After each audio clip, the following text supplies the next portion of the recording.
Мутная вода, неприятный запах и мусор, разбросанный возле русла реки. Вот такой вид вырисовывается с банного моста на улице Висаитова. Загрязняют воду как сами местные жители, так и предприниматели, которые ведут свой бизнес вблизи реки Сунжи. По каждому случаю специальной комиссией дается 10-дневный срок хозяевам дома и предпринимателям, чтобы устранить нарушения.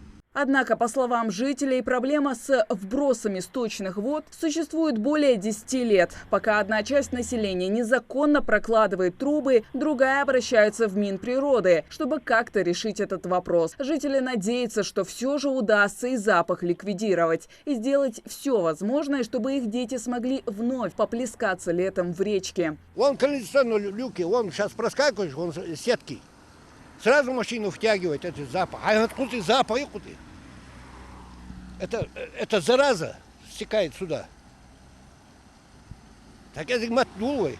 Минприроды, городская администрация и Росприроднадзор выехали на место, чтобы разобраться с проблемой. Выяснилось, все дело в Сунжинской районной больнице. К слову, это не первый раз, когда медучреждение сливает сточные воды. Госорганы периодически берут пробы и выписывают медучреждению штрафы. Для юрлиц они достигают иногда и 1 миллиона рублей. Вот эти меры помогают? Меры нет, не помогают.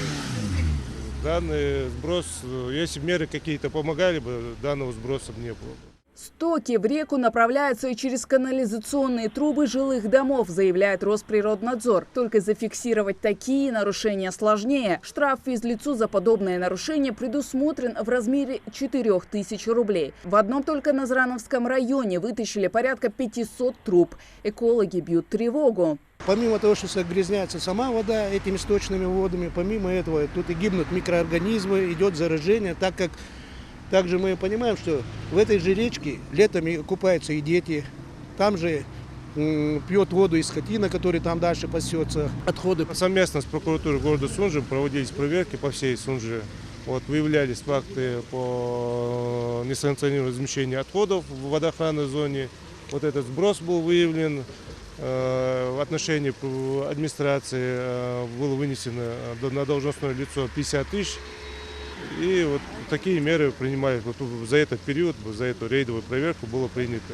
Постоянные рейды, профилактические беседы, составление материалов. Это все помогает, но ненадолго, заявляет городская администрация. В Сунжи, по их словам, отсутствуют очистные сооружения и коллекторы. Почему администрация города допускает такие сливы? Сказать, что администрация города допускает, будет неправильно.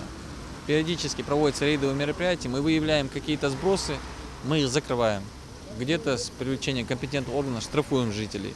Но каждый день ходить вдоль всего русла реки физически невозможно. Но в настоящее время, это благодаря работе правительства республики, в ближайшее время эта проблема должна быть решена. То есть в этом году уже начинается реализация проекта, это строительство очистных сооружений в городе Сунжи.